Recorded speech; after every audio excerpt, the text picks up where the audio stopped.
ទី1គុណខ្មែរប៉ះគុណម៉ាឡេហាក់មួយពីបង្គោលខៀវទាត់មួយជើងពីបង្គោលខៀវ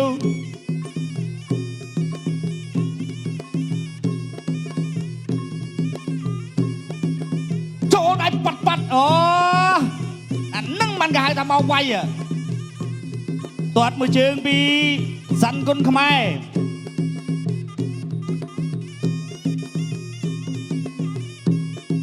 ទាត់ជើងក្រោមពីបង្គោលខៀវអូយជើងល្អ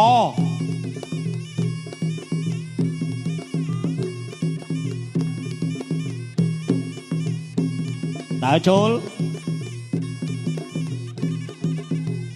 មួយជើងអាយ៉ា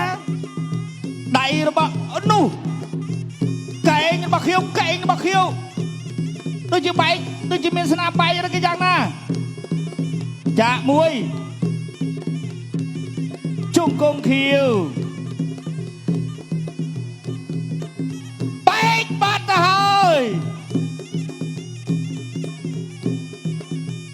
កែងរបស់បង្គោលខៀវធ្វើឲ្យគ្រូសាន់បែកទៅលើថ្ពាល់បាត់ហើយ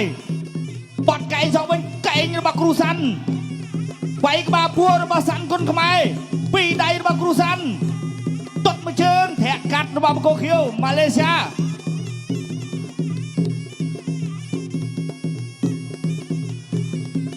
ពីរដៃរបស់បង្គោលខៀវធាក់អូយចូលតំបន់ហាមឃាត់បាត់ហើយអូយបែកបាល់នៅលើថ្ពាល់របស់សាន់គុណខ្មែរចូលដៃ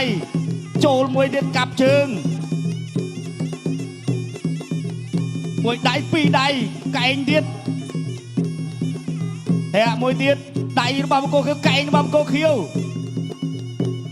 បាទទឹកទី1នេះបង្គោលខៀវអុកឡុកពិភពគុណហើយមួយដៃពីរដៃសាន់មិនហើយបាទអត់ទាន់អីទេកែងទៀតអីយ៉ា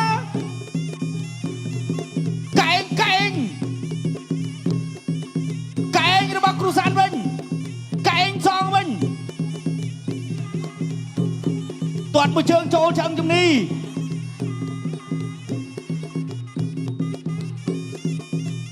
កែងរបស់បង្គោលខៀវអូមួយដៃរបស់គ្រូសាន់វិញមាត់ឆាកលែងខ្លួនកណ្ដាប់ដៃទាត់មួយជើងកាប់កែងរបស់សាន់គុណខ្មែរចូលហើយកាប់មួយជើងទៀតចូលពេញឆ្អឹងជំនីហាក់មួយរបស់បង្គោលខៀវទាត់របស់បង្គោលខៀវចូលដៃរបស់ខៀវមួយដៃចូលហើយចប់ទឹកទី1ចូលដល់ទឹកទី2ហើយទាត់មួយជើងរបស់សាន់ដៃបច្ច្រាស់គ្នាដៃរបស់បង្គោលខៀវទាត់របស់បង្គោលខៀវបាទបង្គោលខៀវថយវាយចូលច្រកមកកំពែងចោលរបស់សាន់ដៃក្បាលពួរដៃខាងលើរបស់សាន់ដៃពីរដៃដល់របស់សាន់ចូលដៃកែងរបស់បង្គោលខៀវកែងមកដែរតែទាត់កាត់មួយជើងទៀតធាក់មួយរបស់សាន់ចូលដៃកាប់កែងប្រខាន់ពុះសិលាដើរចូលហើយវាយក្បាលពួរពីរដៃរបស់សាន់ពីរដៃ3ដៃក្បាលពួរម្នាក់ម្ដាយអូយសិចល្អណាស់ចាក់ជង្គង់របស់សានយុនរខនបកស1 2 3 4 5 6 7 8